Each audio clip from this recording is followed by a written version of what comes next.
நேற்று வந்து ஆர்டருக்கான preparation work தான் எனக்கு பார்க்க போகிறோம். தேங்காய் பண்ணுக்கு ஃபஸ்ட்டு டவ் ரெடி பண்ணி வச்சிட்டோம்னா அது ஃபர்மெண்ட் ஆகி வரதுக்கு டைம் கரெக்டாக இருக்கும். அதுக்காக மைதா மாவு கூட சுகரு, சால்ட்டு, ஈஸ்ட் எல்லாத்தையுமே ஒன்றா சேர்த்துட்டு வார்ம் வாட்டர் போட்டு நல்லா சாஃப்டாக பனைஞ்சிக்கணும்.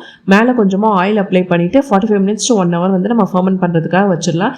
அதுக்குள்ளேயே நம்ம வந்து ஹனி கேக் எக்லெஸ் வெர்ஷனில் கேட்டிருந்தாங்க. அதுக்கான ப்ரிப்பரேஷன் ஒர்க் பார்த்துடலாம். தயிர் கூட பால், எண்ணெய், ஒயிட் சுகர் எல்லாத்தையும் சேர்த்து நல்லா விஸ் பண்ணி வச்சுருக்கேன். இது கூட நம்ம ட்ரை இன்க்ரீடியன்ஸான மைதா, பேக்கிங் பவுடர், பேக்கிங் சோடா எல்லாத்தையுமே நல்லா வந்து சளிச்சு சேர்த்து அதையும் நல்லா மிக்ஸ் பண்ணி எடுத்துட்டோம்னா நமக்கு பேட்டர் ரெடி ஆயிரும்.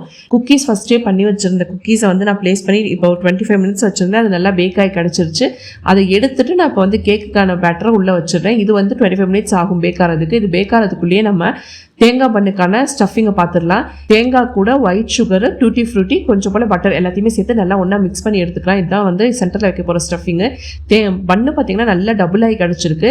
இதை நம்ம நல்லா வந்து ரெண்டாக பிரித்து ஃப்ளாட்டன் பண்ணிவிட்டு நடுவில் அந்த ஸ்டஃபிங்கை வச்சு இது ஒரு 25 minutes போல் பேக் பண்ணி எடுத்தோம்னா நமக்கு தேங்காய் பன் சூப்பர் சாஃப்டாக கிடச்சிரும். ஸ்பாஞ்ச் ரெடியானோடனே ஹனி ப்ளஸ் ஜாம் சிரப்பை வந்து மேலே அப்ளை பண்ணிவிட்டு பிஸ்கெட் அண்ட் கோகனட்டை ஸ்ப்ரிங்கிள் பண்ணிட்டோம்னா நம்மளோட ஹனி கேக் ரெடி ஆயிடுச்சு. நம்ம பீஸும் போட்டாச்சு. உங்களுக்கும் இந்த